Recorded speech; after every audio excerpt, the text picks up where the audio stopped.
Good morning class. Last class में 5 year plans पढ़ रहे थे।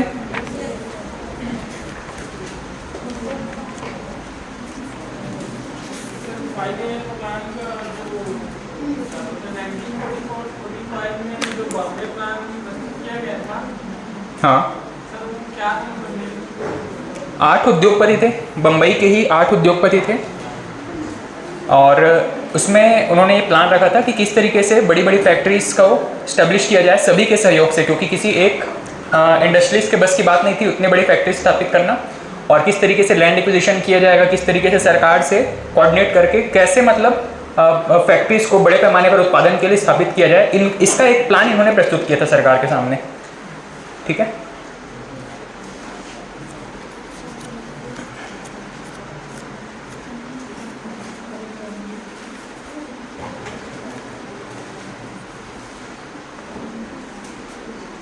सेकेंड 5 ईयर प्लान कौन से मॉडल पर बेस्ड था, कौन से अर्थशास्त्री के नाम पर? पीसी महालनोबिस के नाम पर। फोर्थ गडगिल। फर्स्ट वाले में ठीक है, भारत में औद्योगिक अर्थव्यवस्था पर कब फोकस किया था, कौन से 5 ईयर प्लान में? और प्रथम में कृषि पर। सेकेंड 5 ईयर प्लान में कौन कौन से बड़ी इंडस्ट्री लगाए गए थे? एक तो था आपका दुर्गापुर, बीएसपी सेकंड में लगा था या थर्ड में लगा था? सेकंड में। बीएसपी, राउरकेला और दुर्गापुर। कौन कौन सी कंट्री के हेल्प से किए थे इनको? ये था जर्मनी, ये था आपका रूस था या यूके था? रूस के सहयोग से। लास्ट में यूके, ब्रिटेन के सहयोग से। ब्रिटेन के सहयोग से कोई और स्थापित किया था, कौन सा?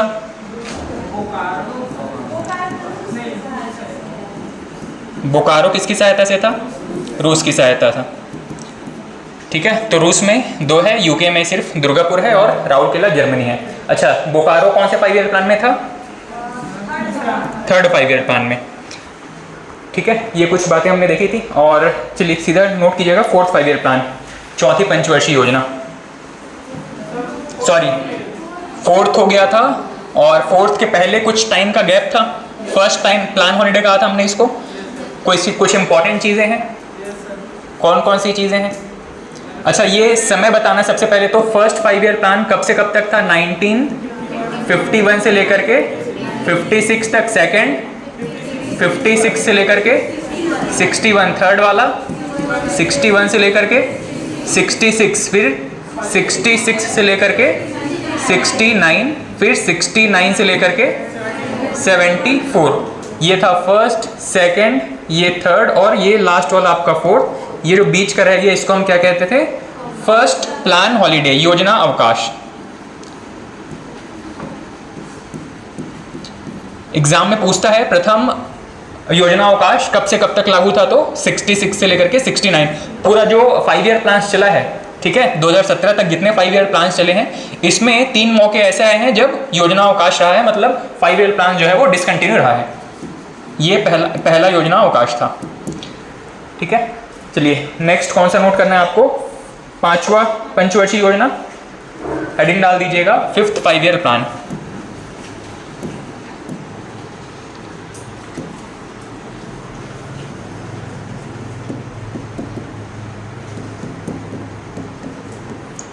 फिफ्थ 5 ईयर प्लान, 5वीं पंचवर्षीय योजना। उसी स्ट्रक्चर में नोट करते चलना जैसा हम लास्ट क्लास में कर रहे थे। सबसे पहला, कौन से मॉडल या कौन से अर्थशास्त्री की विचारधारा पर बेस्ड था? इसमें नाम लिखिएगा, डीपी धर।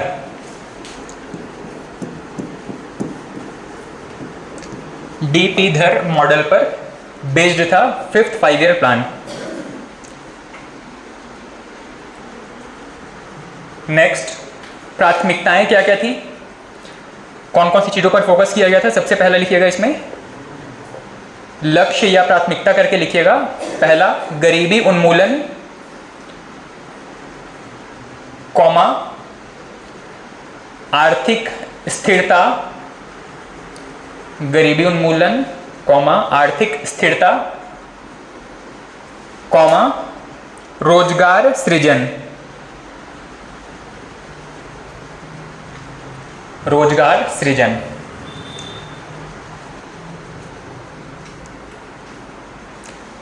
नेक्स्ट एक नारा बड़ा फेमस हुआ था, उसमें यहां पे हाँ गरीबी हटाओ का नारा बड़ा फेमस हुआ था, जहां से क्वेश्चन पूछता है हमेशा गरीबी हटाओ का नारा कौन सी पंचवर्षीय योजना में दिया गया था। तो नेक्स्ट लिखिएगा, नेक्स्ट पॉइंट, गरीबी हटाओ गरीबी मिटाओ का नारा, गरीबी हटाओ गरीबी मिटाओ।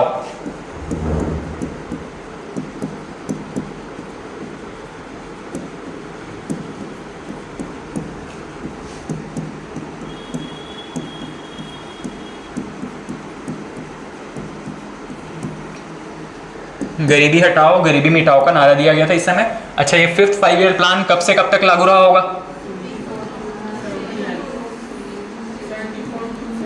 74 से लेकर के 79 तक, 1974 से 1979 तक।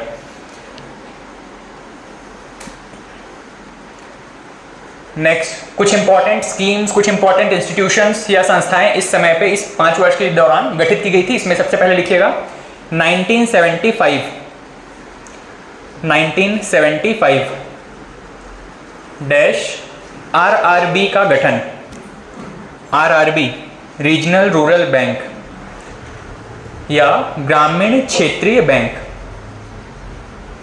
ग्रामीण क्षेत्रीय बैंक की स्थापना 1975 आरआरबी या रीजनल रूरल बैंक।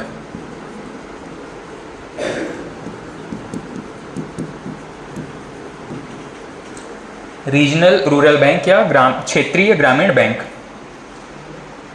इसी में ही एक और चीज ब्रैकेट में लिख लीजिएगा, कौन से ऐसे राज्य हैं जहां पर आरआरबी अभी एक भी नहीं है। ज्यादातर सभी राज्यों में आरआरबी काम कर रही है, कुछ ऐसे राज्य हैं जहां पर काम नहीं कर रही है। इसमें 2 राज्य हैं, पहला है गोवा और दूसरा है सिक्किम। ब्रैकेट में लिख लीजिएगा, गोवा और सिक्किम को छोड़कर, गोवा और सिक्किम एक्सेप्शन है, यहां पर आरआरबी काम नहीं कर रही है। ऐसे क्षेत्र जहां पर या तो ग्रामीण जनसंख्या बहुत कम है या फिर गांव का अस्तित्व नहीं है, ऐसे जगहों पर ही आरआरबी काम नहीं कर रही है। बाकी देश के सभी राज्य जो पिछड़े हुए हैं, जहां पर ग्रामीण स्ट्रक्चर बना हुआ है, वहां पर आरआरबी स्थापित किया गया। ठीक, नेक्स्ट लिखिएगा 1975 20 सूत्रीय कार्यक्रम, 20 पॉइंट्स प्रोग्राम। 1975 में ही एक और स्कीम चला था, 20 सूत्रीय कार्यक्रम, और पूछा जाता है किस प्रधानमंत्री के समय पे था, कौन सा हुआ? इंदिरा गांधी। ब्रैकेट में लिख लीजिएगा, इंदिरा गांधी के समय। ये 20 सूत्रीय कार्यक्रम क्या था?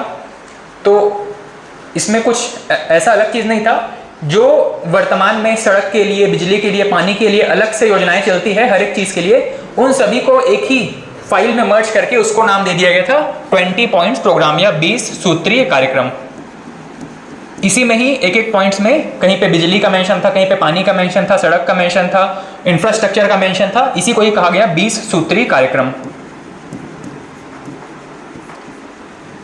20 पॉइंट्स प्रोग्राम। ठीक है, नेक्स्ट लिखिएगा 1977-78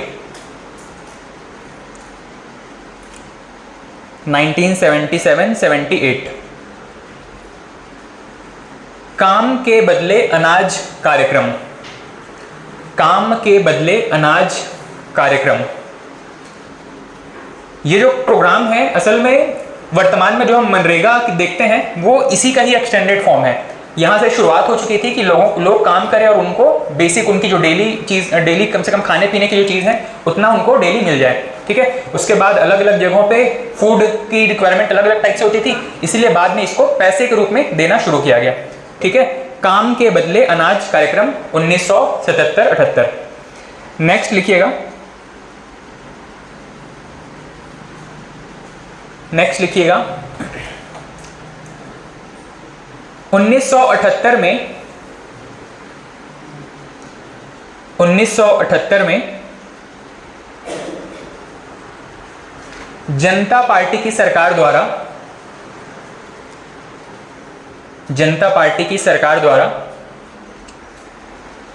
इस पंचवर्षीय योजना को समाप्त कर दिया गया। 1978 में जनता पार्टी की सरकार के द्वारा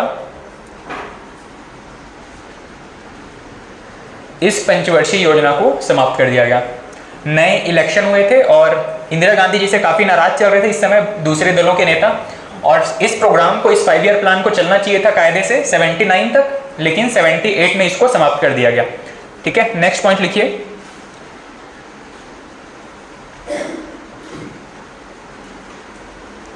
पहली बार गरीबी और बेरोजगारी पर ध्यान दिया गया। पहली बार ये जो पंचवर्षीय योजना थी, 5th 5 ईयर प्लान, ये पहला मौका था जब देश में गरीबी और बेरोजगारी पर चर्चा की गई। गरीबी और बेरोजगारी पर ध्यान दिया गया। इसके पहले हम देख रहे हैं जहां पर एग्रीकल्चर हो गया, इरिगेशन हो गया, या फिर देश में इंफ्रास्ट्रक्चर या फिर बड़े उद्योगों पर ही ध्यान दिया जा रहा था, पर अब ग्राउंड लेवल पर क्या सिचुएशन है, इन चीजों पर भी फोकस किया जाने लगा था। नेक्स्ट पॉइंट लिखिएगा।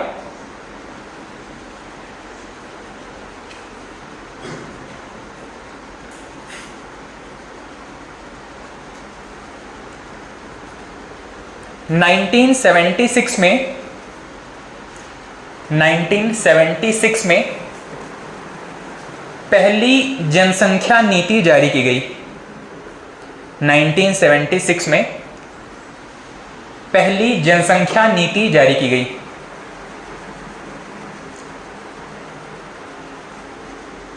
जनगणना से अलग ये जनसंख्या नीति क्या है, जो उस समय जो भी जनगणना का डेटा निकलता था वहां पे अलग अलग कैटेगरी के हिसाब से कौन से कैटेगरी के कितने लोग हैं उनके लिए अलग डिफरेंट पॉलिसी बनाना, ये था जनसंख्या नीति। और साथ ही यहाँ पर परिवार नियोजन जैसे कार्यक्रमों पर भी ध्यान दिया गया था।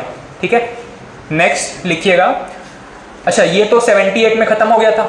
78 में खत्म होने के बाद 1978 से लेकर के 80 तक यहाँ पर फिर से एक गैप आता है जिसको हम कहते हैं सेकंड योजना अवकाश।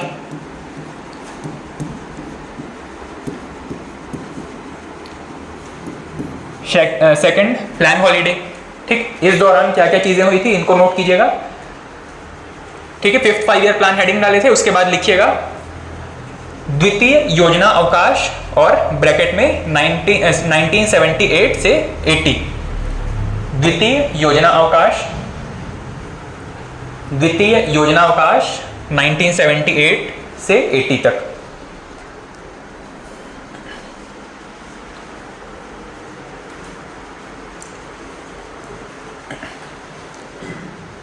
ठीक, इसमें पहला पॉइंट लिखिएगा।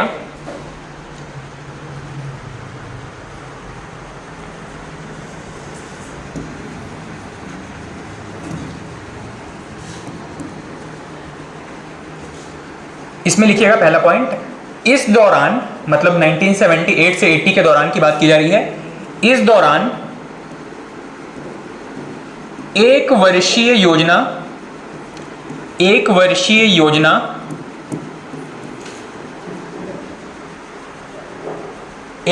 योजना चलाया गया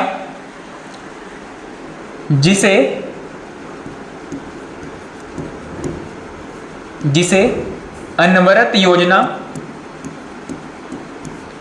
या रोलिंग प्लान भी कहा गया। ये जो एक साल के प्लान्स चल रहे थे इसी को ही अनवरत योजना या फिर रोलिंग प्लान कहा गया था। ठीक है, इस 5 ईयर, इस जो 2 साल का गैप था, एक वर्ष का इसमें प्लान चलाया गया और इसको अनवरत योजना कहा गया। ठीक, यहाँ पे जो नया जनता पार्टी का जो सरकार चुनकर के आया था, इंदिरा गांधी जी के मतलब उनसे काफी नाराज थे और ये चाहते थे कि एक साल के हम टारगेट रखें। 5 साल का टारगेट एक लंबा समय हो जाता है जहां पर हम आउटकम क्या निकल रहा है उसको मेजर नहीं कर पाते, और 5 साल में पार्टी चेंज हो जाती है। तो यहाँ पे एक पार्टी के ऊपर कम से कम रिस्पॉन्सिबिलिटी रहे कि हर एक साल में उन्होंने क्या अचीवमेंट किया है, क्या ग्रोथ किया है। इस चीज को मेजर करने के लिए इन्होंने प्लान रखा था कि अब हम 5 साल के नहीं एक साल के प्लान रखेंगे। इसी को कहा गया था रोलिंग प्लान या अनवरत योजना। इसमें लिखिएगा सेकेंड पॉइंट,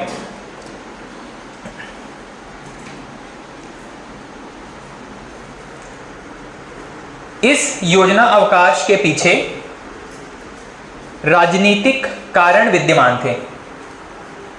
इस योजना अवकाश के पीछे राजनीतिक कारण विद्यमान थे। फर्स्ट वाला जो प्लान था 66 से लेकर के 69 तक जो हॉलीडे पड़ा था, उसमें इकोनॉमिक रीजंस थे, आर्थिक कारण थे।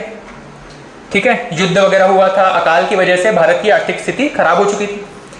नेक्स्ट पॉइंट लिखिएगा, भारत में इसे लागू करने का श्रेय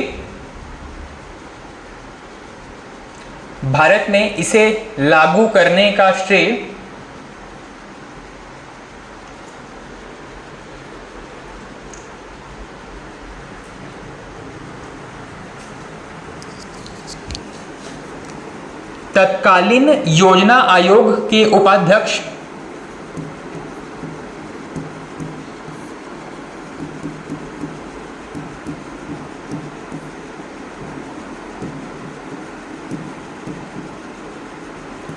अध्यक्ष नहीं है ना, ये उपाध्यक्ष है। तत्कालीन योजना आयोग के उपाध्यक्ष डी.टी. लकड़वाला,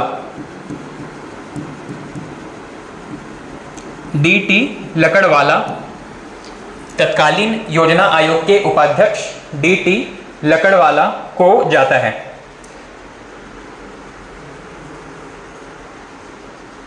इसे लागू करने का श्रेय तत्कालीन योजना आयोग के तत्कालीन उपाध्यक्ष डी.टी. लकड़वाला को जाता है। नेक्स्ट पॉइंट लिखिएगा, 1980 में पुनः इंदिरा गांधी की सरकार बनने पर 1980 में पुनः इंदिरा गांधी की सरकार बनने पर इसे समाप्त कर दिया गया और फिर वही 5 ईयर प्लान का कॉन्सेप्ट शुरू हो गया। 1980 में इंदिरा गांधी की सरकार बनने पर इसे समाप्त कर दिया गया।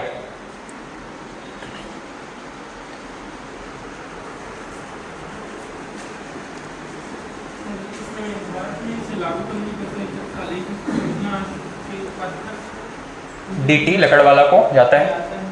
तो सर इसे लागू करने का ये रोलिंग प्लान को भी जो योजना अवकाश नहीं, वो सरकार उस समय की उनकी मतलब कोई ऐसा इकोनॉमिक एडवाइजर नहीं थे, कोई योजना आयोग के से एडवाइस नहीं लिया था। सरकार जो है वो मजबूरी में उस समय उसको लागू की थी। सर मैं इसे लागू करने का श्रेय बोले जो योजना अवकाश जो है, हाँ, तो जो रोलिंग प्लान को इम्प्लीमेंट करने का श्रेय है कि कोई दूसरा? नहीं, रोलिंग प्लान का सजेशन मतलब उसका कॉन्सेप्ट देने का श्रेय के बारे में बात की जा रही है डी.टी. लकड़वाला को। सरकार के ऊपर है कि वो अपनी समितियों की बात माने या ना माने। ठीक है, नेक्स्ट लिखिएगा, 6th 5 ईयर प्लान या छठी पंचवर्षीय योजना।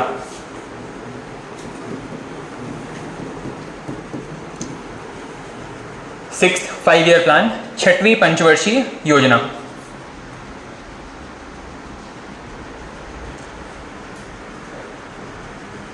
इस पंचवर्षीय योजना में फिर से लकड़वाला सर का योगदान रहा और इसमें जो मॉडल था आपका वहां पे लिखिएगा Lakdawala model. Lakdawala model.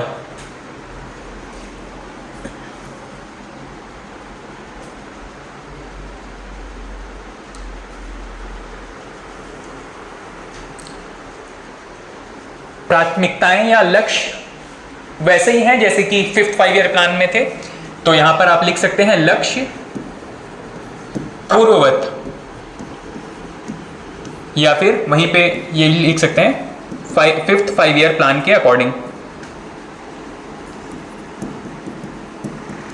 5th 5 year plan के जैसा रोजगार सृजन, गरीबी हटाने, ये सबका फिर से एक बार प्रयास किया गया 6th 5 ईयर प्लान में।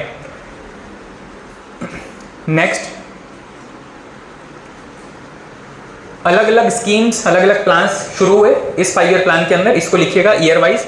सबसे पहले है 1980, 1980।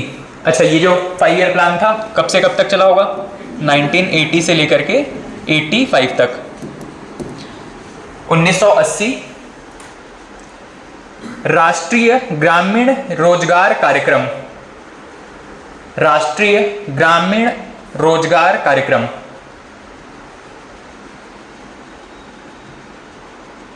राष्ट्रीय ग्रामीण रोजगार कार्यक्रम। नेक्स्ट पॉइंट लिखिएगा 1980 में ही डैश करके 6 वाणिज्यिक बैंकों का राष्ट्रीयकरण। इससे पहले कब हुआ था राष्ट्रीयकरण?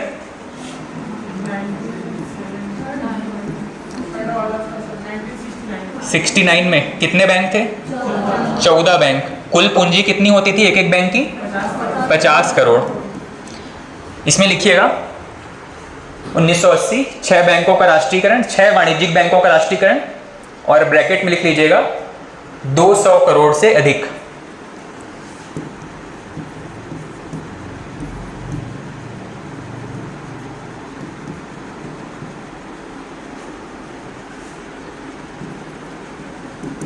$200 करोड़ या इससे अधिक की पूंजी वाले बैंकों को राष्ट्रीयकृत किया गया था। रीजंस फिर वही थे, बैंक जो है वो फेल कर रहे थे या फिर मनमानी कर रहे थे। लोगों के पैसे अगर कोई बैंक लेकर के रखा है और लमसम अमाउंट जमा होने के बाद कोई बैंक जो है वो बैंकरप्ट घोषित कर लेता था, लोगों के पैसे दिला नहीं पाते थे वापस। इस चीज को अवॉइड करने के लिए बैंकों को नेशनलाइज किया गया, राष्ट्रीयकृत किया गया। नेक्स्ट पॉइंट लिखिएगा 1982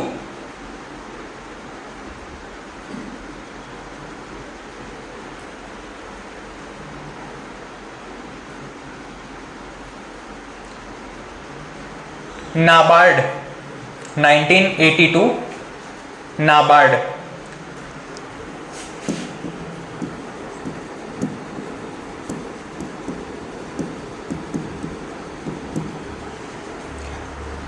नाबार्ड की स्थापना। नाबार्ड क्या चीज है?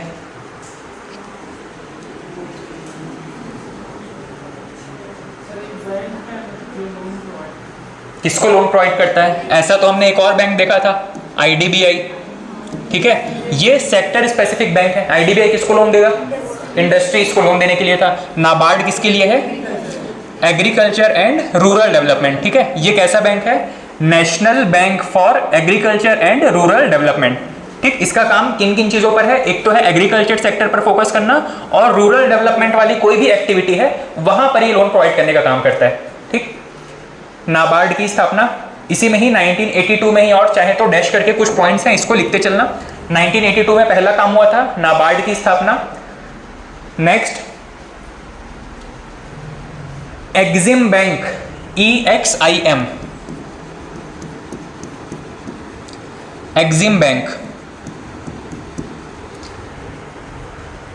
अब जो है वो देश जो है वो ट्रेडिशनल चीजों से बाहर निकल करके वर्ल्ड से कनेक्ट होने की कोशिश कर रहा था। मतलब ग्लोबलाइजेशन जो है वो, ग्लोबलाइजेशन आने से पहले 1992 से 91 से पहले ही थोड़ा थोड़ा सा प्रयास गवर्नमेंट की तरफ से होने लगा था, और यहीं पर एक्जिम बैंक की स्थापना की गई थी एक्सपोर्ट और इंपोर्ट को बढ़ाने के लिए।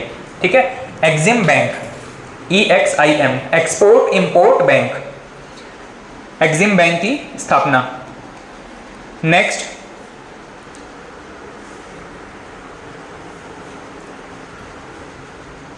20 सूत्रीय कार्यक्रम का क्रियान्वयन, 20 सूत्रीय कार्यक्रम का क्रियान्वयन 1982 से प्रारंभ हो गया था। 1982 में लास्ट पॉइंट था आपका 20 सूत्रीय कार्यक्रम का क्रियान्वयन। नेक्स्ट लिखिएगा 1983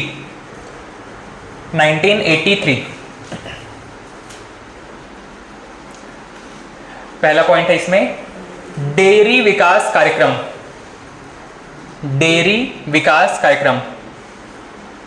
डेयरी सेक्टर तो पता है कौन से सेक्टर के अंदर आएगा? डेयरी प्राइमरी, सेकेंडरी या टर्शियरी? प्राइमरी सेक्टर के अंदर डेयरी विकास कार्यक्रम। नेक्स्ट राष्ट्रीय बीज कार्यक्रम, हाँ इसी में ही 1983 में ही राष्ट्रीय बीज कार्यक्रम। और बीज कार्यक्रम का लक्ष्य क्या होगा?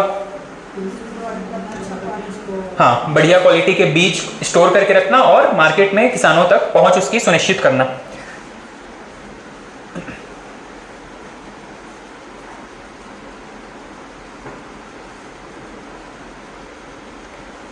ठीक, 6 5 ईयर प्लान में ये कुछ इंपॉर्टेंट चीजें थी जिसमें कि आपका नाबार्ड और मॉडल, ये दोनों पॉइंट इंपॉर्टेंट है। नाबार्ड तो कभी भी मतलब बैंकिंग एग्जाम का फेमस क्वेश्चन है, कौन से ईयर में स्टैब्लिश हुआ था और कौन से मॉडल पर है, ये दोनों पीएससी व्यापम के लिए इंपॉर्टेंट है।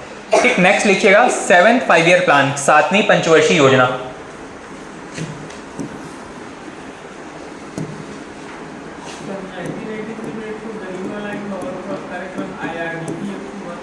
हाँ, DWCR करके, ड्वाक्रा करके कार्यक्रम चला था।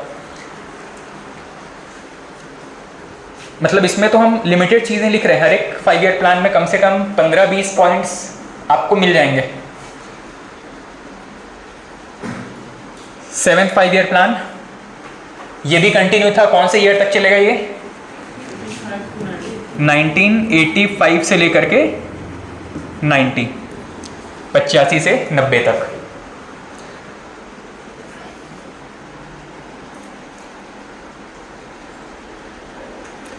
इसमें लिखिएगा सबसे पहले कौन से अर्थशास्त्री के विचारों पर या उनके सिद्धांतों पर बेस्ड था, तो लिखिएगा मॉडल डैश करके John W Miller.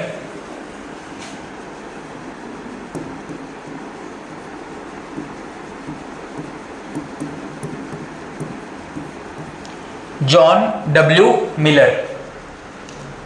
W Miller model पर बेस्ड था।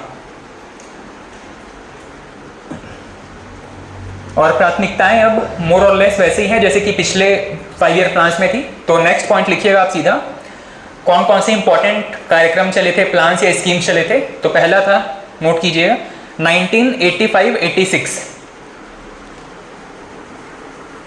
1985-86 इंदिरा आवास योजना।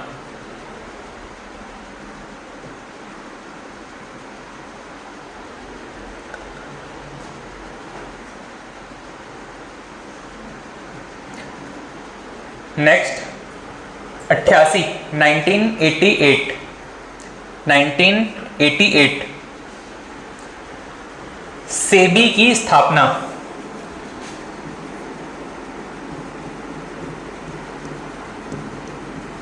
किस सेक्टर को रेगुलेट करने का काम करता है सेबी?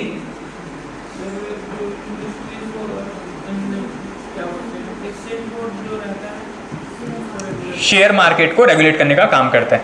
ठीक है, सेबी। अच्छा, इसका फुल फॉर्म क्या है सेबी का? Security and exchange board of India.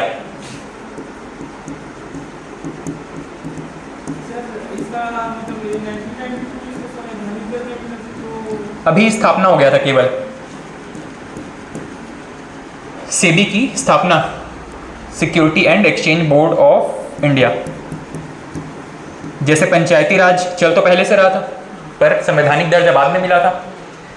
SEBI की स्थापना 1988। नेक्स्ट 1989, 1989 जवाहर रोजगार योजना।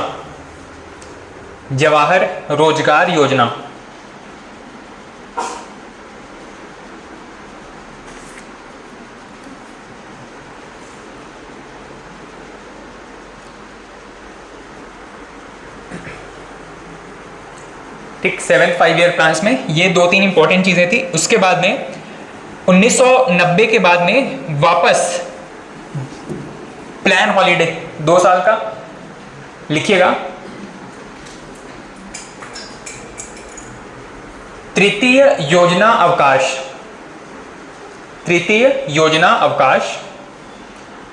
कब से कब तक था? 1990 से लेकर के 92 तक।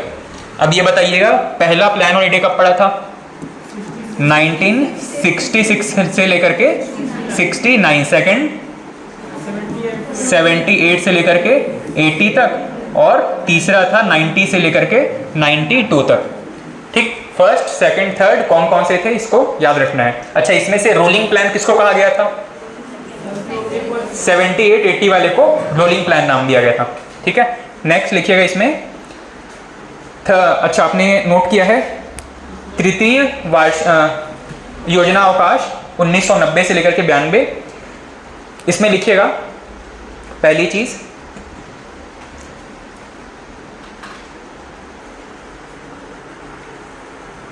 इस योजना अवकाश के पीछे आर्थिक कारण विद्यमान थे, या शॉर्ट में लिखना चाहें तो सिर्फ आर्थिक कारण ऐसा लिख लीजिएगा इसके पास में। यहां पर भी फर्स्ट वाले में भी आर्थिक कारण थे और यहां पर सेकंड वाले में राजनीतिक कारण थे। ठीक है, सरकार चेंज हो गई थी, नया जो सरकार आया था पिछले वाले सरकार की 5 ईयर प्लान्स पसंद नहीं थे इसलिए इसको हटा दिया, और फर्स्ट और थर्ड में इकोनॉमिक रीजंस विद्यमान थे। नेक्स्ट लिखिएगा इसमें सीधे पॉइंट्स के फॉर्म में 1990 1990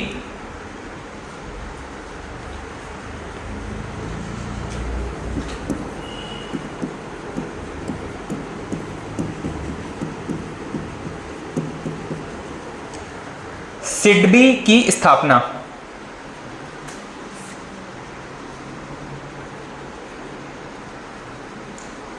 ठीक है, ये भी एक सेक्टर स्पेसिफिक बैंक है।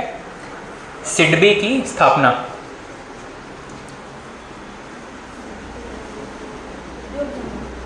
हाँ।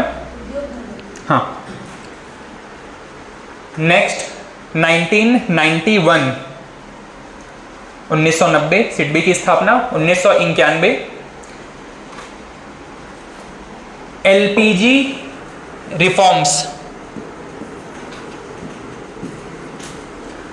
1991 एलपीजी रिफॉर्म्स या एलपीजी सुधार।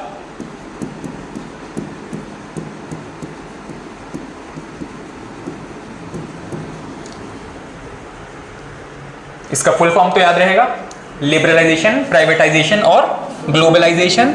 और 1990 के पहले जो मॉडल चल रहा था जिसको हम एलपीक्यू कहते हैं, इसमें कौन कौन सा था? एल से लाइसेंस, परमिट और कोटा मॉडल। ठीक है, एलपीजी, लिबरलाइजेशन, प्राइवेटाइजेशन और ग्लोबलाइजेशन मॉडल। नेक्स्ट लिखिएगा 1991 में ही एक और चीज है, भारतीय मुद्रा का अवमूल्यन। भारतीय मुद्रा का अवमूल्यन।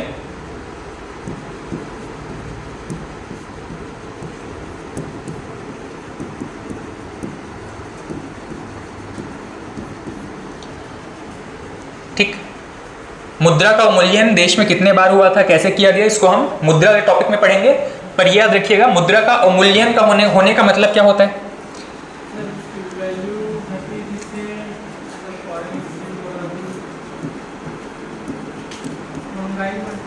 हाँ, आज के टाइम पे अगर बात करें तो $1 के लिए आपको कितने रुपए पे करने पड़ेंगे अगर आप डॉलर खरीदना चाहते हैं? तो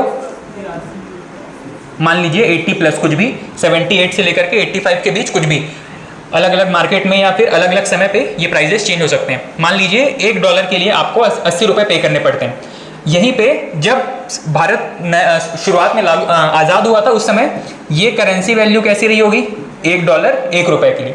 ठीक, अब धीरे धीरे हमको हमारी इकोनॉमी की स्थिति ऐसी हो गई कि हमको स्वयं को, मतलब सरकार को खुद ये चीज को बढ़ाना पड़ा था। $1 के पीछे हमको मान लीजिए इसको 30 रुपए कर दिए होंगे, और धीरे धीरे करके जो प्राइस है वो बढ़ते चला गया और आज ये है 80 रुपए तक पहुंच गया है।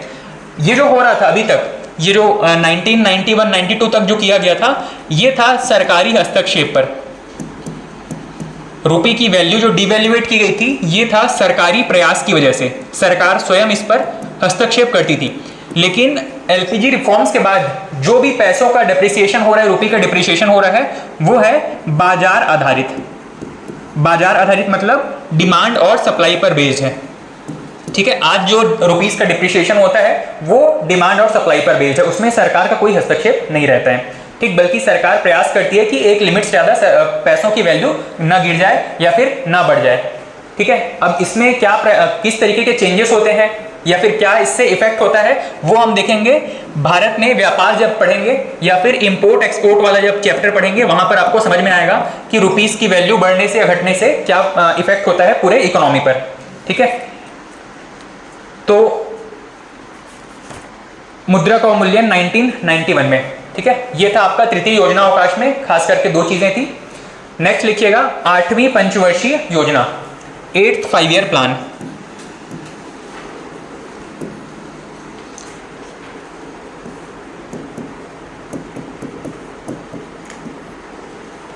अच्छा, मान लीजिए कि स्टेटमेंट आपको देता है आपके जनरल लॉजिक के बेस पर। मान लीजिए एक प्रश्न पूछता है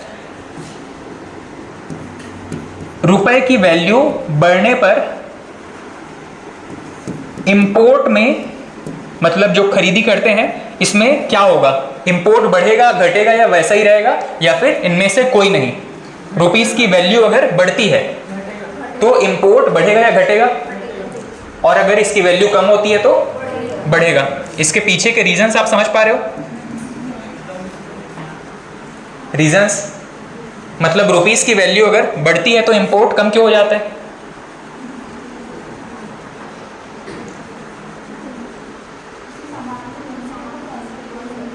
हाँ, किसी सामान को लेने के लिए आपको पैसे, हाँ,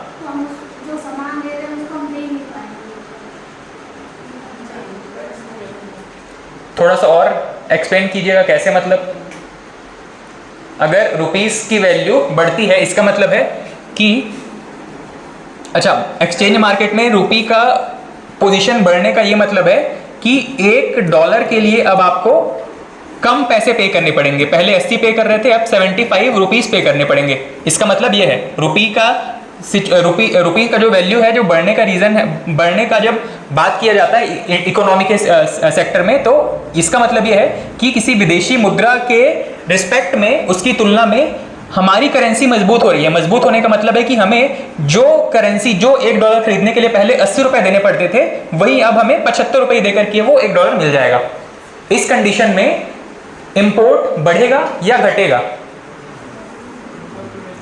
बढ़ेगा तो क्यों बढ़ेगा, और घटेगा तो क्यों घटेगा? सर, रुपए की वैल्यू मतलब बढ़ने पर इंपोर्ट घटेगा, क्योंकि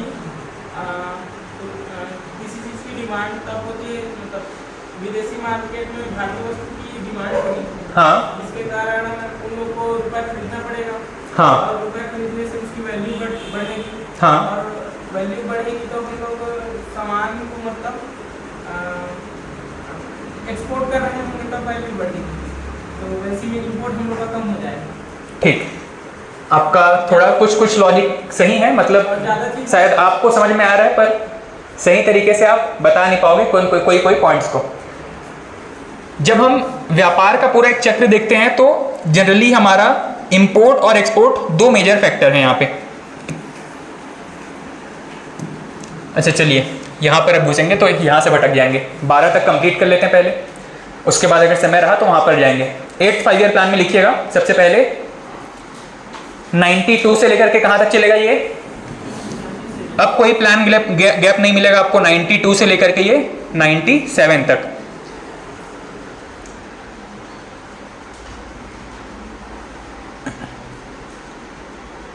इसमें भी जो अर्थशास्त्री हैं जिनके नाम पर जो पिछला मॉडल था वही यहाँ पर भी रहेगा। Model John Miller model, John W Miller model, जिस अर्थशास्त्री के सिद्धांतों को फिर से लागू किया गया था, लास्ट वाले ही हैं 7th 5 ईयर प्लान में जो था वही यहाँ पर भी है। 8th 5 ईयर प्लान में John W Miller model. Next, प्राथमिकता या लक्ष्य। लक्ष्य के बारे में यहां से प्रश्न पूछा गया है। जनरली सामान्यतः या तो आपको प्रथम पंचवर्षीय योजना, द्वितीय पंचवर्षीय योजना का लक्ष्य पूछा गया है, क्या एम रखा गया था, क्या टारगेट था, और या तो 8th 5 ईयर प्लान का टारगेट पूछा गया है। यहां पर हम ट्रेडिशनल अपने जो लक्ष्य थे उससे भिन्न लक्ष्य की ओर चल रहे हैं। यहां पे लिखिएगा मानव संसाधन विकास, मानव संसाधन विकास, ह्यूमन रिसोर्स डेवलपमेंट। इसका मतलब है कि अब अपने देश के नागरिकों को जो कि पहले आपके ऊपर अगर सरकार के ऊपर बर्डन के तौर पर काम कर रहे थे, उनको रिसोर्स के तौर पर प्रिपेयर करना। इसका मतलब यह है कि उनको अच्छी हेल्थ, अच्छी एजुकेशन प्रोवाइड करना, ताकि वो देश की या जीडीपी के ग्रोथ में कंट्रीब्यूशन कर सकें। ठीक, नेक्स्ट लिखिएगा इसी में ही 1993 1993 में प्रधानमंत्री रोजगार योजना, प्रधानमंत्री रोजगार योजना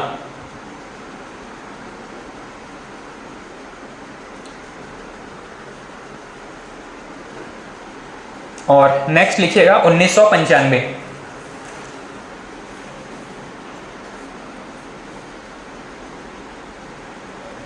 1995 इसमें लिखिएगा भारत WTO का सदस्य बना, world trade organisation. Bharat WTO का सदस्य बना, वर्ल्ड ट्रेड ऑर्गेनाइजेशन या विश्व व्यापार संगठन, इसका सदस्य बना।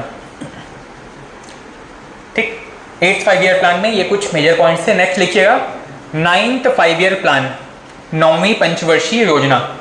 अब ईयर अपने हिसाब से 5-5 साल ऐड करते चलना। 97 से लेकर के कहां तक चलेगा? अगला 5 साल 2002 तक, 1997 से 2002। 9वीं पंचवर्षीय योजना 97 से 2002 तक।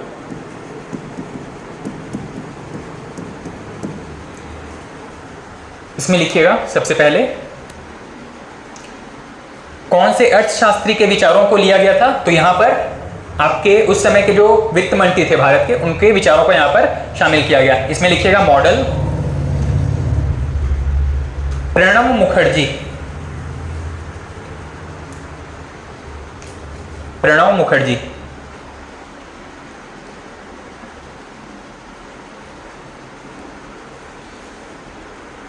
प्रणब मुखर्जी। ठीक, और टारगेट अब आपके पिछले 8th 5 ईयर प्लान के जैसे ही हैं, तो उसको स्किप करके सीधे जो इंपॉर्टेंट इवेंट्स थे उसको लिखने की शुरुआत करेंगे। 1997 लिखिएगा पहला स्कीम या पहला प्लान। 1997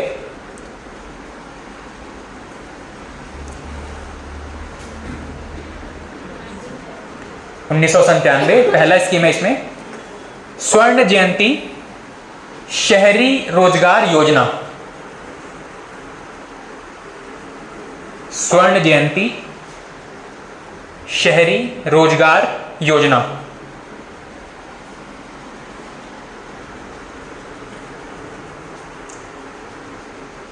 नेक्स्ट 1999 स्वर्ण जयंती ग्राम स्वरोजगार योजना, स्वर्ण जयंती ग्राम स्वरोजगार योजना। और ये वाला इंपॉर्टेंट है, 1999 वाला जो ग्राम स्वरोजगार योजना है, ये इंपॉर्टेंट है, ये पूछा गया एग्जाम में। उसके बाद में वर्ष 2000 छत्तीसगढ़ राज्य का निर्माण, वर्ष 2000 एग्जाम में पूछा गया है कि छत्तीसगढ़ का निर्माण कौन से पंचवर्षीय योजना के दौरान हुआ था। तो कौन सी पंचवर्षीय योजना रही है? 9th 5 year plan. और ये भी चीज बताइएगा कि छत्तीसगढ़ के साथ में कौन कौन से और 2 राज्य बने थे इस समय। एक तो आपका छत्तीसगढ़ हो गया, उत्तराखंड और झारखंड।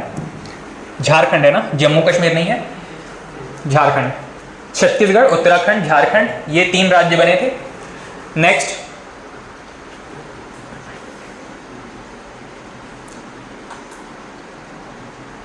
नेक्स्ट लिखिएगा वर्ष 2000 में ही कुछ और योजनाएं चली थी।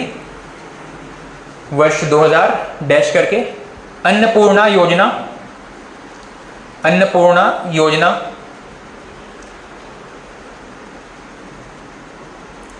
नेक्स्ट इसी में ही वर्ष 2000 में ही अंत्योदय अन्न योजना, अंत्योदय अन्न योजना। और वर्ष 2000 में ही प्रधानमंत्री सड़क योजना, सिर्फ लिखिएगा प्रधानमंत्री सड़क योजना, प्रधानमंत्री सड़क योजना।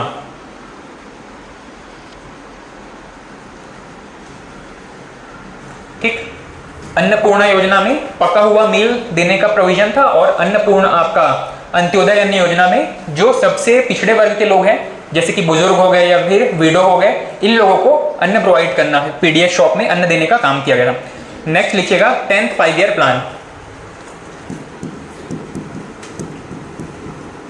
10वीं पंचवर्षीय योजना। इसकी समय अवधि क्या रही होगी? 2002 से लेकर के 7 तक, 2002 से लेकर के 2007 तक। फॉर्मूला अभी भी वही था, प्रणब मुखर्जी जी का। मॉडल या फॉर्मूला लिख लीजिएगा, प्रणब मुखर्जी।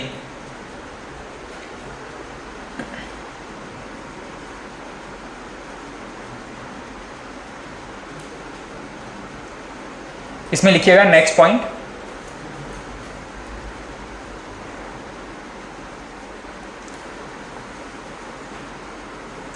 इसमें एग्रीकल्चर सेक्टर में काफ़ी डेवलपमेंट हुआ था, और हमारा जो टारगेट था उससे ज़्यादा टारगेट अचीव किया गया यहाँ पे, इसीलिए यहाँ से प्रश्न पूछा जाता है। 10th 5 ईयर प्लान में नेक्स्ट पॉइंट लिखिएगा,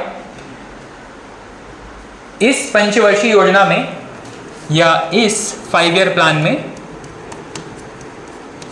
इस पंचवर्षीय योजना में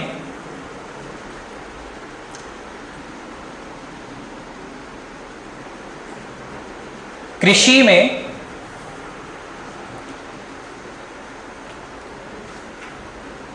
कृषि में 5.6%, 5.6% वृद्धि का लक्ष्य रखा गया था, 5.6% वृद्धि का लक्ष्य रखा गया था।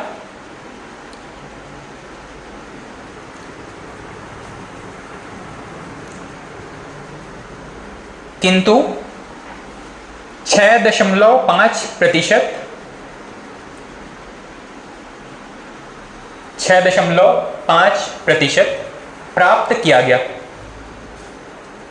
6.5% प्राप्त किया गया।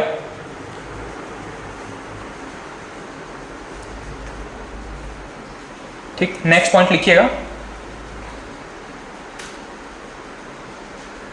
राष्ट्रीय उद्यानिकी मिशन, राष्ट्रीय उद्यानिकी मिशन।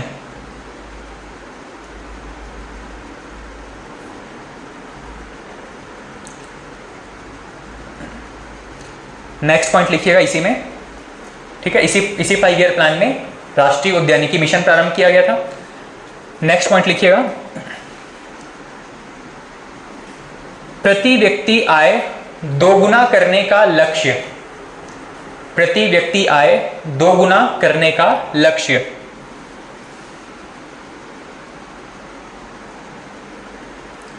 ठीक।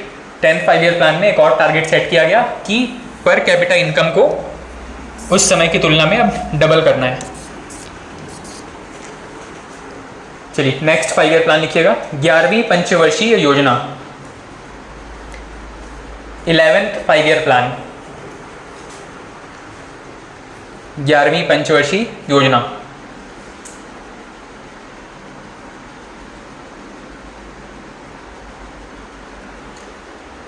मॉडल अभी भी वही है जो लास्ट में था, प्रणब मुखर्जी मॉडल।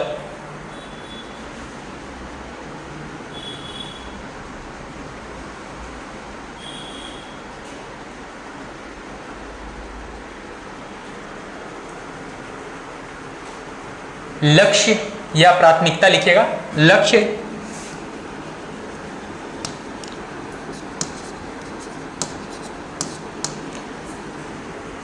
इसका भी लक्ष्य पूछा जाता है एग्जाम में। इसमें लिखिएगा,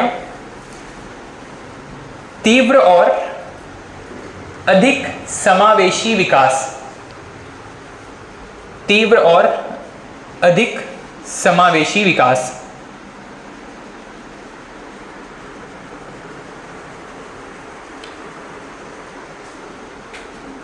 fast and inclusive development, fast तीव्र और अधिक समावेशी विकास।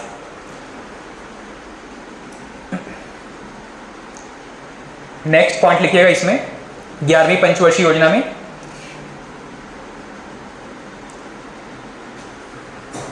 राष्ट्रीय कृषि विकास नीति, राष्ट्रीय कृषि विकास नीति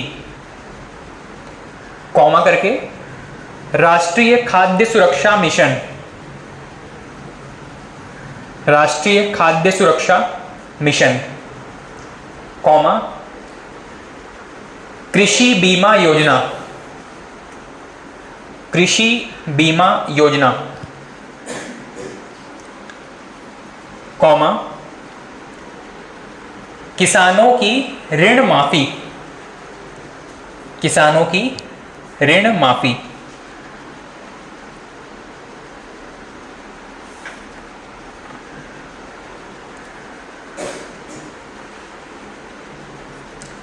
ठीक, ये कुछ इंपॉर्टेंट स्कीम्स चल रहे थे इस दौरान। और नेक्स्ट पॉइंट लिखिएगा इसी में 11वीं पंचवर्षीय योजना में नेक्स्ट पॉइंट लिखिएगा, इस पंचवर्षीय योजना में भारत की वृद्धि दर सर्वाधिक रही है। इस पंचवर्षीय योजना में भारत की वृद्धि दर सर्वाधिक रही है।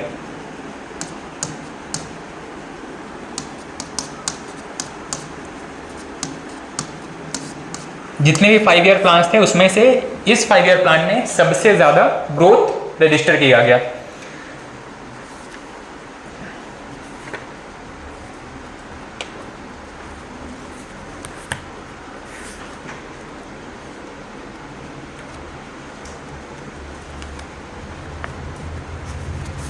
ठीक है, नेक्स्ट 5 ईयर प्लान लिखिएगा 12वीं पंचवर्षीय योजना, 12th 5 ईयर प्लान।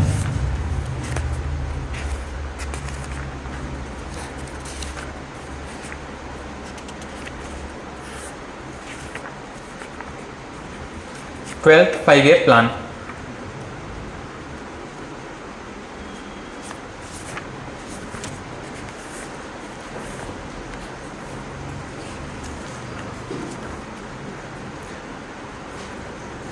इसमें लिखिएगा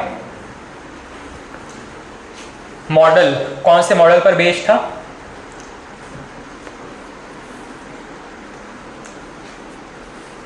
अब यहां पर सीधे योजना अवकाश या प्लानिंग कमीशन जो है वो इंटरफेयर कर रहा था। और इसमें लिखिएगा योजना अवकाश के सुझाव।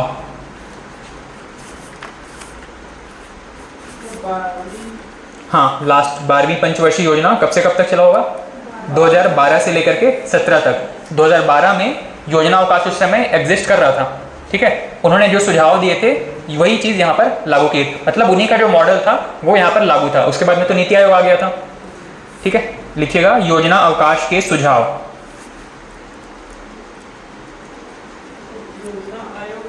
सॉरी, योजना आयोग के सुझाव। और नेक्स्ट पॉइंट लिखिएगा लक्ष्य।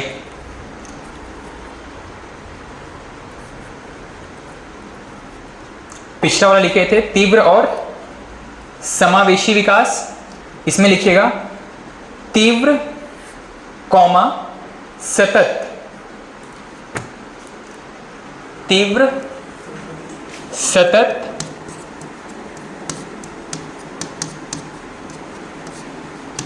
और तीव्र सतत और समावेशी विकास।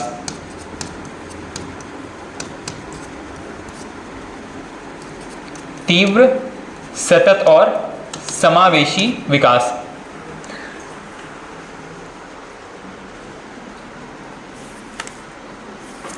Faster, sustainable and inclusive development.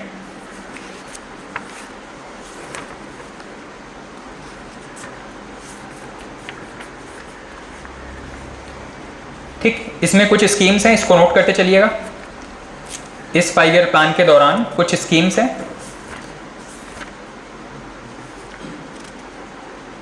अच्छा, इसका समय अवधि क्या था, कब से कब तक चला था? 2012 से लेकर के 17 तक। ठीक, इसमें लिखिएगा सबसे पहला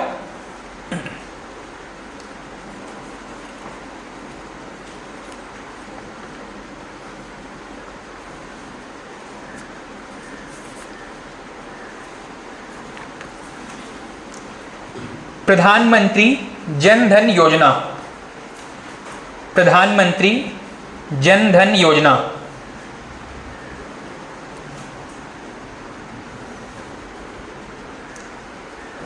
28 अगस्त 2014, 28 अगस्त 2014।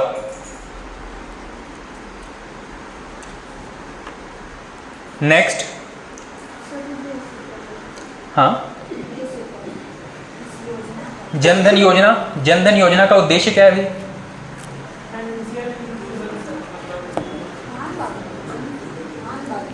धान, जन धान नहीं है, जन धन है। धान नहीं बांट रहे भाई, इसमें पैसा भी नहीं बांट रहे हैं, बस खाता बांट रहे हैं। जन धन है, कोई धान तो नहीं लिखे ना, जन धन योजना।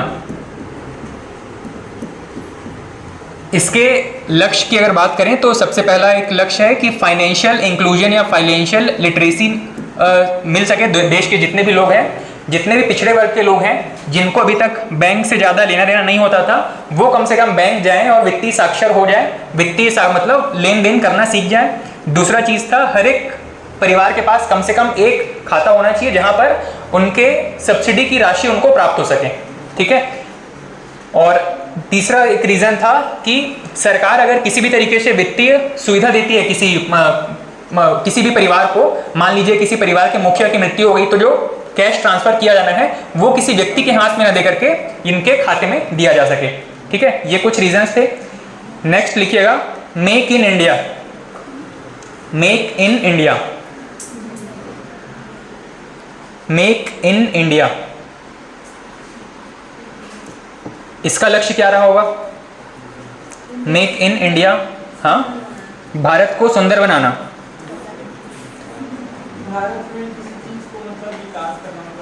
भारत में चीज़ों का प्रोडक्शन बढ़ाना, या फिर प्रोडक्शन जो कि अभी तक जो चीज़ें हमें इंपोर्ट करनी पड़ती थी उनका प्रोडक्शन भारत में ही हो सके।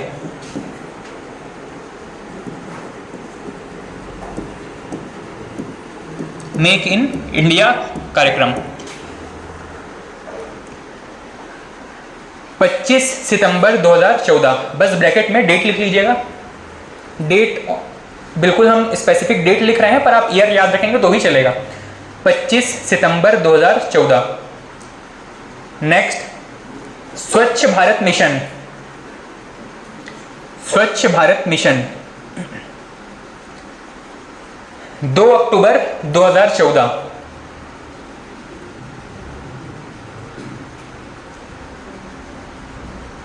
कुछ चीजें मैं जूम करके चल रहा हूं कि आपको पता है, ठीक है। स्वच्छ भारत मिशन ये तो पता है, स्वच्छ भारत मिशन 2 अक्टूबर 2014।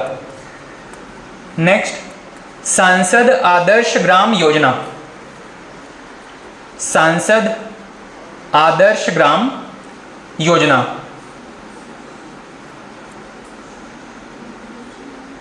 सांसद आदर्श ग्राम योजना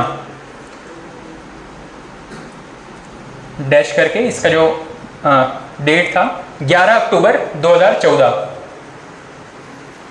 11 अक्टूबर 2014। क्या लग रहा है इस स्कीम के नाम से?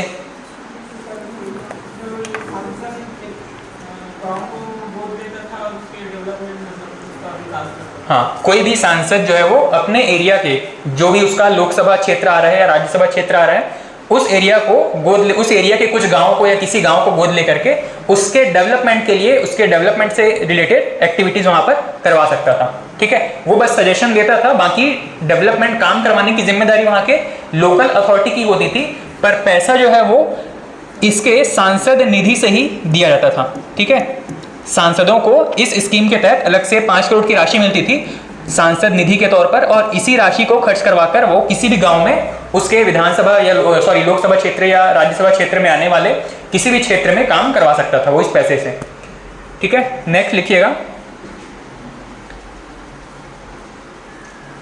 दीनदयाल उपाध्याय, दीनदयाल उपाध्याय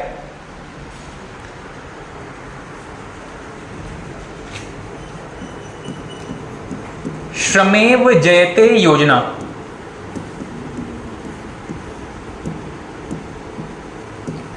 दीनदयाल उपाध्याय श्रमेव जयते योजना।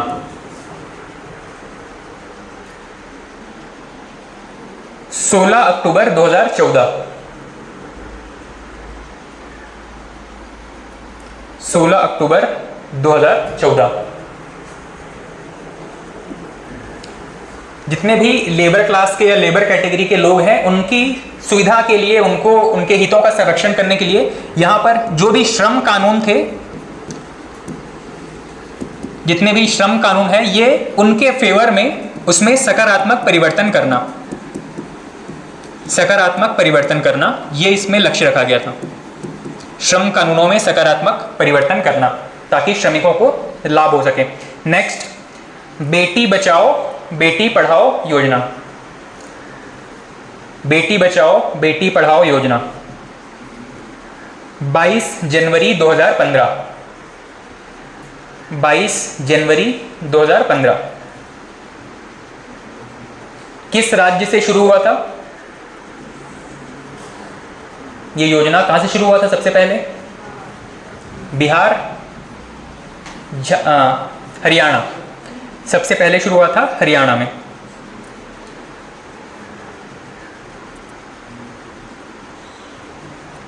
हरियाणा से प्रारंभ हुआ था। और छत्तीसगढ़ में विशेष रूप से कौन से जिले में शुरू हुआ था? सबसे पहले रायगढ़ से शुरू हुआ था। ठीक, वैसे ये पुराना हो गया है, शायद ही पूछेगा ये चीज को। नेक्स्ट, प्रधानमंत्री कौशल विकास योजना, प्रधानमंत्री कौशल विकास योजना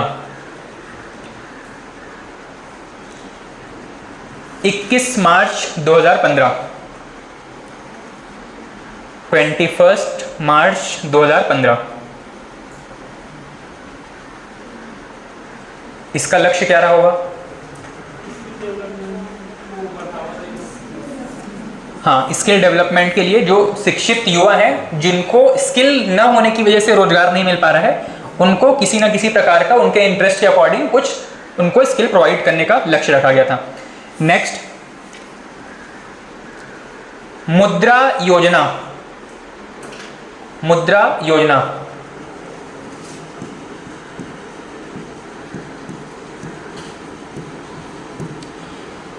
मुद्रा योजना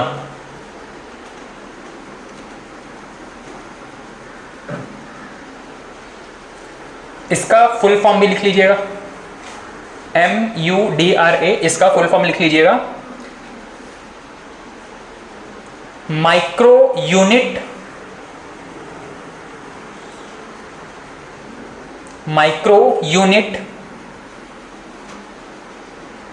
development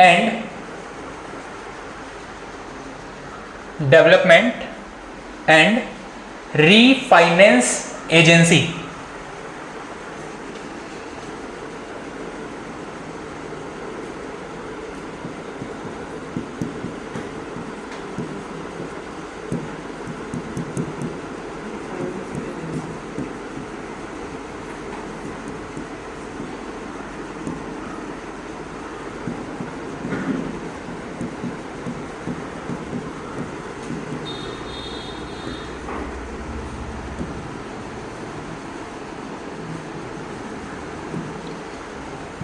micro unit development and refinance agency.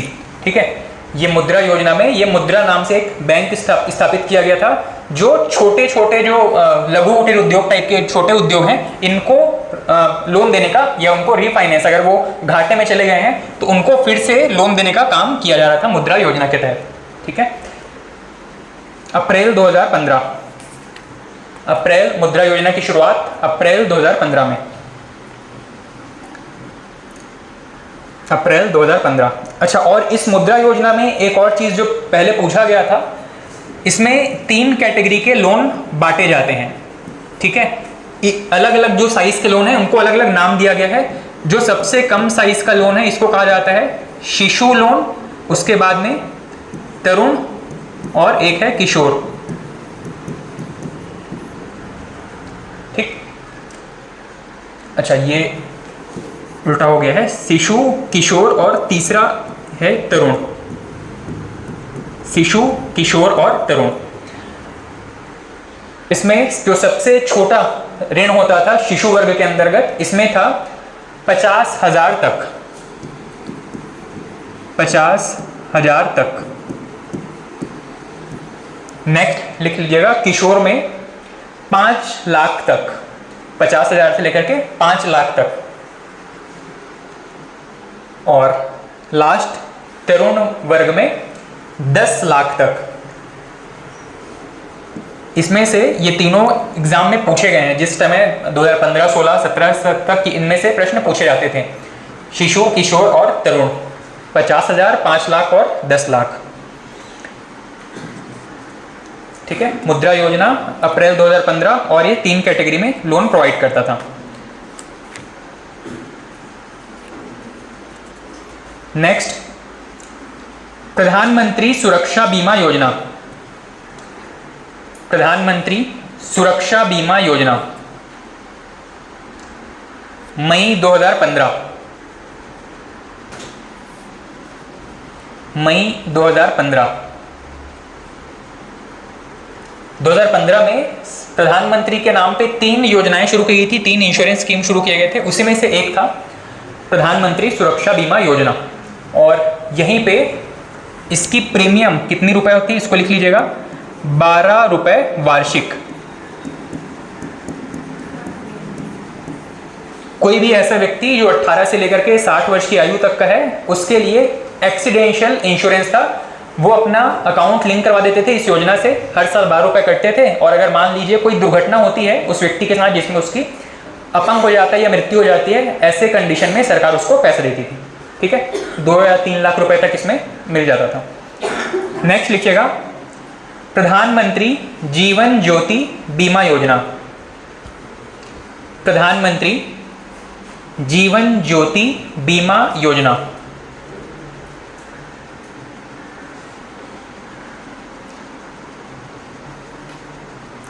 मई 2015।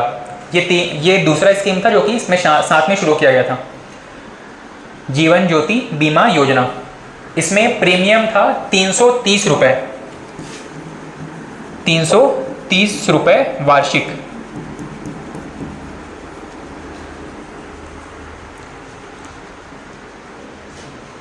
ठीक, ये भी परिवार के उस सदस्य की जिसकी मृत्यु हो जाती है, ऐसी कंडीशन में उसके नॉमिनी को पैसा देने के लिए ये योजना बनी थी। नेक्स्ट, अटल पेंशन योजना। अटल पेंशन योजना मई 2015। इसमें फिक्स प्रीमियम नहीं था, अलग अलग आयु वर्ग के हिसाब से प्रीमियम तय होता था। और 60 वर्ष के बाद में आपको अभी आप मंथली पे करेंगे और उसके बाद 60 वर्ष की आयु पूरी करने के बाद आपको पेंशन मिलना शुरू हो जाएगा। जितना आप कंट्रीब्यूट करेंगे उसके हिसाब से 5,000, 6,000 आपका पेंशन फिक्स हो जाएगा। ठीक है, तो ये तीनों स्कीम्स एक साथ शुरू की गई थी। नेक्स्ट लिखिएगा, smart city mission. Smart city mission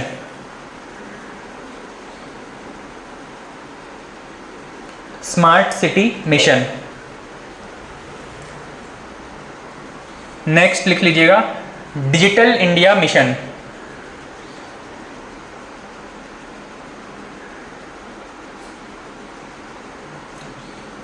digital India mission.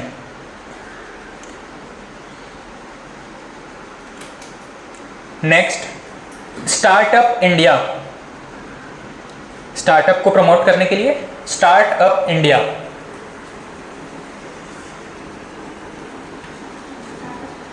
हाँ, स्टार्टअप इंडिया।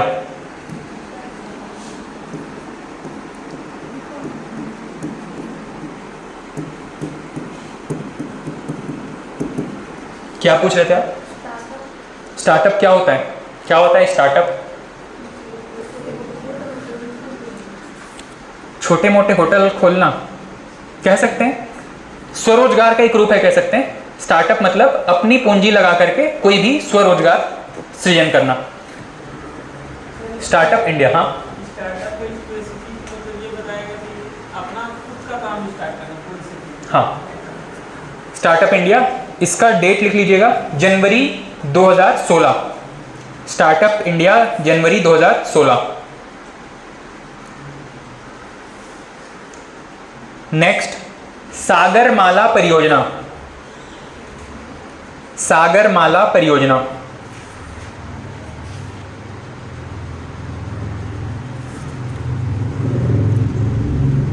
मार्च 2015। सागरमाला का उद्देश्य क्या था? हाँ, कोस्टल एरिया को हाईवे से कनेक्ट करना। नेक्स्ट, सेतु भारतम परियोजना। सेतु भारतम परियोजना क्या पूछ रहे थे? हाँ, सेतु भारतम परियोजना मार्च 2016। सेतु मतलब क्या होता है? पुल, ब्रिज, जितने भी ऐसे रेलवे फाटक थे जो कि किसी व्यक्ति के द्वारा, मतलब ह्यूमन के द्वारा वहां पर उसको ओपन क्लोज किया जाता था, उसको ऑटोमेटिक करना या फिर ऐसे जगह, ऐसे पुल बनाना वहां पे ताकि वहां से लोगों की आवाजाही खत्म हो सके। ठीक है, ब्रिज का निर्माण करना इसका मुख्य लक्ष्य रखा गया था। नेक्स्ट, प्रधानमंत्री उज्ज्वला योजना। प्रधानमंत्री उज्ज्वला योजना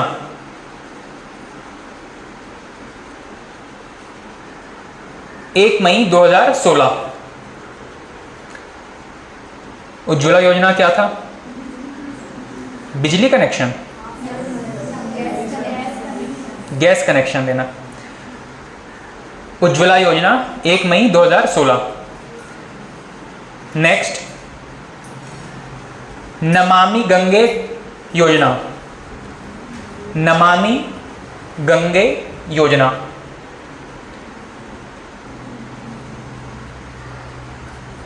जुलाई 2016।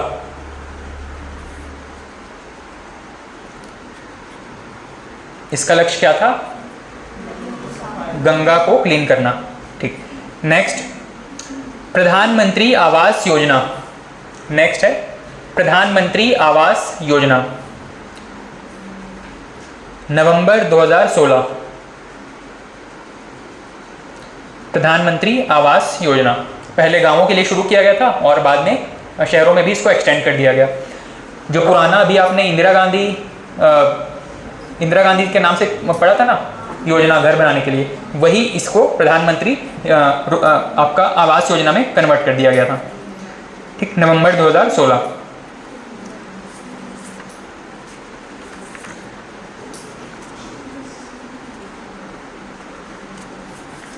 ठीक, ये कुछ इंपॉर्टेंट स्कीम्स थे आपके। अच्छा, एक और है आत्मनिर्भर भारत अभियान। अच्छा, ये तो आपका 2020 मतलब ये लेटेस्ट स्कीम्स के अंदर आएंगे। ठीक है, इसको छोड़ दीजिएगा, लास्ट आपने जहां तक लिखा था उसके बाद में छोड़ दीजिए। ठीक, ये जितने भी स्कीम्स थे आपके कौन से 5 ईयर प्लान के अंदर थे? 12th 5 ईयर प्लान के अंदर थे। उसके बाद में 5 ईयर प्लान का कॉन्सेप्ट खत्म कर दिया गया। फिर नीति आयोग आया और नीति आयोग ने कुछ अलग अलग टारगेट रखने शुरू कर दिए, 1 वर्ष, 7 वर्ष और 15 वर्ष के लिए। ठीक, अब नेक्स्ट हेडिंग डाल दीजिएगा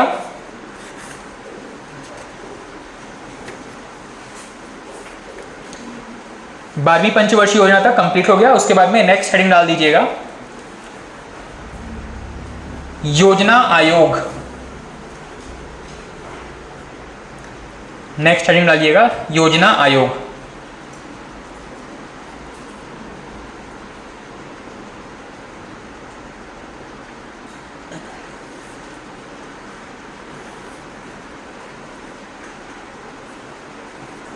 योजना आयोग क्या था?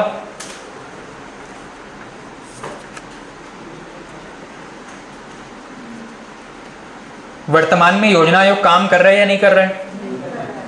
योजना आयोग की जगह पर कौन है? नीति आयोग है।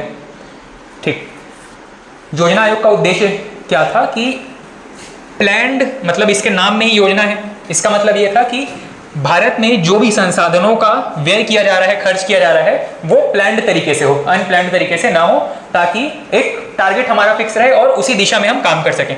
ठीक है, सबसे पहले इसमें आपने हेडिंग डाला होगा योजना आयोग। नेक्स्ट इसमें पॉइंट्स फॉर्म में लिखना शुरू कीजिएगा। इसकी स्थापना, योजना आयोग सबसे पहले इसमें स्थापना 15 मार्च 1950, 15 मार्च 1950, और डेट को हाईलाइट करके रखिएगा।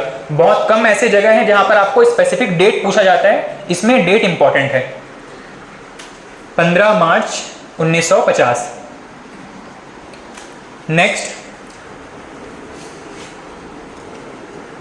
यहां पे कुछ प्रमुख अगर पदाधिकारी की बात करें तो एक अध्यक्ष होगा और एक उपाध्यक्ष होगा।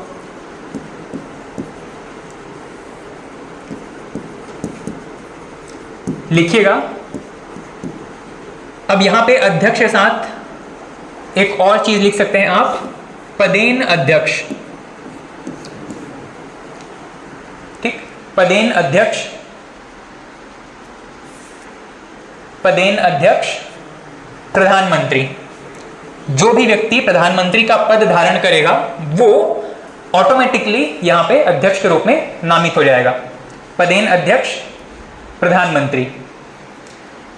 और उपाध्यक्ष तो हमेशा चेंज होते रहेंगे हर 5 ईयर प्लान में या जब सरकार चाहे। नेक्स्ट लिखिएगा सदस्य, सदस्य योजना आयोग के सदस्य, डैश करके लिखिएगा वित्त मंत्री और रक्षा मंत्री, वित्त मंत्री और रक्षा मंत्री।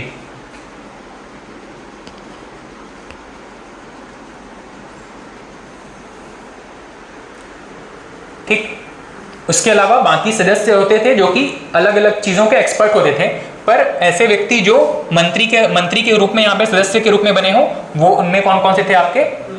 प्रधानमंत्री, एक तो प्रधानमंत्री तो प्रॉपर अध्यक्ष रहेगा, वित्त मंत्री और रक्षा मंत्री। नेक्स्ट पॉइंट लिखिएगा इसमें,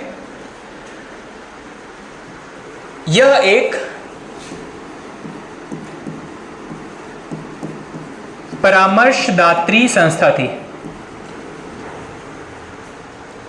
परामर्शदात्री, परामर्श देने वाली, सिर्फ परामर्श देने वाली। इसके परामर्श सरकार माने या ना माने, सिर्फ परामर्श देने का काम था इनका। यह एक परामर्शदात्री एवं परामर्शदात्री एवं संविधानेतर, संविधान के इतर, इतर मतलब अलावा, संविधानेतर, संविधानेतर परामर्शदात्री एवं संविधानेतर संस्था थी।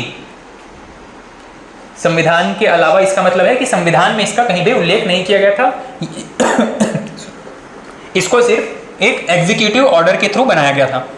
ठीक, परामर्शदात्री एवं संविधानेतर संस्था थी। नेक्स्ट,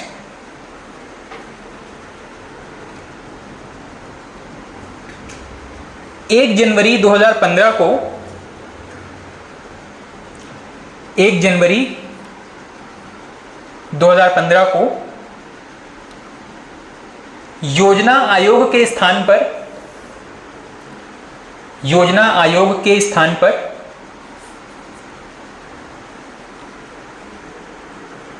नीति आयोग,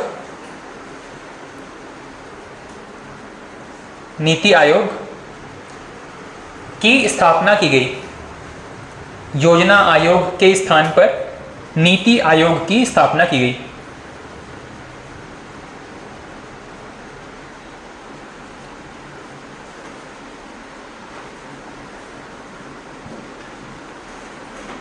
नेक्स्ट लिखिएगा, सॉरी नेक्स्ट हेडिंग डाल दीजिएगा नीति आयोग। ठीक है, योजना आयोग में ये कुछ प्रमुख बिंदु थे। नेक्स्ट है नीति आयोग।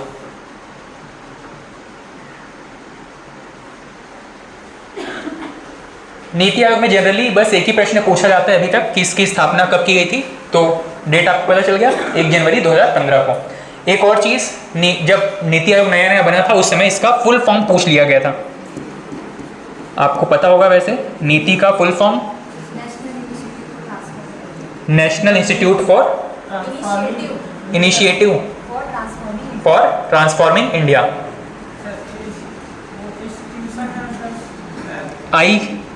आई फॉर यहाँ पर इनिशिएटिव है या इंस्टीट्यूशन है या इंस्टीट्यूट है, ऑप्शन में सभी मिलेंगे आपको ऐसे ही।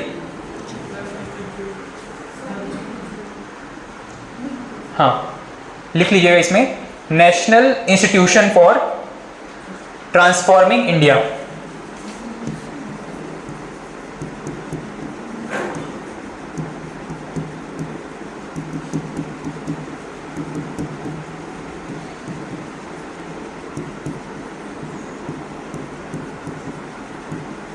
National institution for transforming India, national institution for transforming India, 1 जनवरी 2015 को इसकी नींव रखी गई थी। नेक्स्ट इसमें लिखिएगा पदेन अध्यक्ष। पदेन अध्यक्ष प्रधानमंत्री, कोई भी व्यक्ति जो प्रधानमंत्री रहेगा वो बाय डिफॉल्ट इसका अध्यक्ष बन जाएगा, इसको कहा जाता है पदेन अध्यक्ष। पदेन अध्यक्ष प्रधानमंत्री।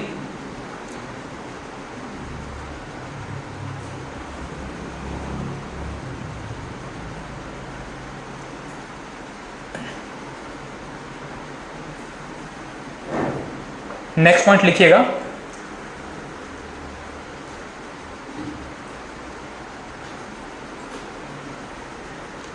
यह एक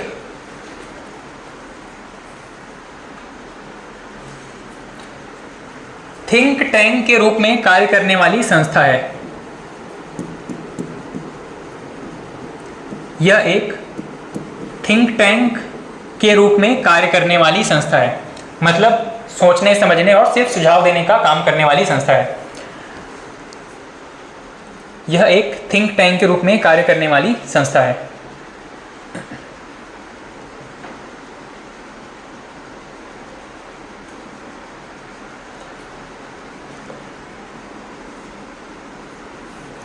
अध्यक्ष, इसके वर्तमान अध्यक्ष कौन हो जाएंगे?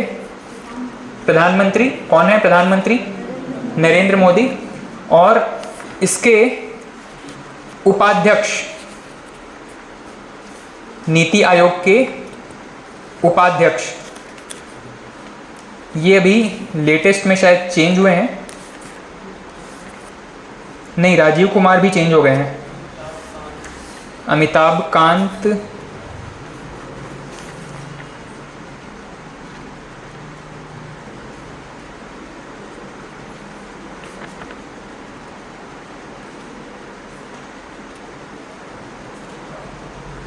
एक तो इसमें उपाध्यक्ष पूछ लेता है और एक तो सीईओ पूछ लेता है। ये दोनों के मतलब करंट अफेयर्स वाले में भी शायद अपडेटेड नहीं है। अच्छा, ये दोनों का स्पेस छोड़ दीजिए, एक लिखिएगा नीति आयोग के साथ में, एक तो थिंक टैंक तक हो गया।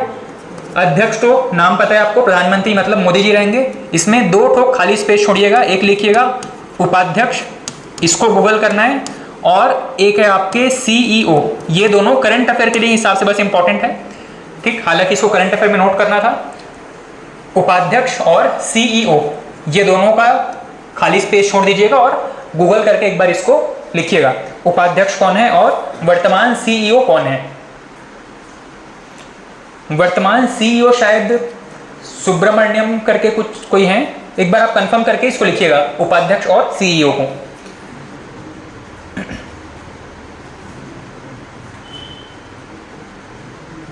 ठीक है, नीति आयोग में इतनी कुछ इंपॉर्टेंट चीजें थी। इसमें खास करके इसका डेट, इसका फुल फॉर्म, वर्तमान अध्यक्ष, उपाध्यक्ष, सीईओ, इतनी चीजें आपके टिप्स पर हैं तो ज़्यादा अच्छा है। ठीक, चलिए बाकी नेक्स्ट क्लास में करते हैं। Okay, thank you.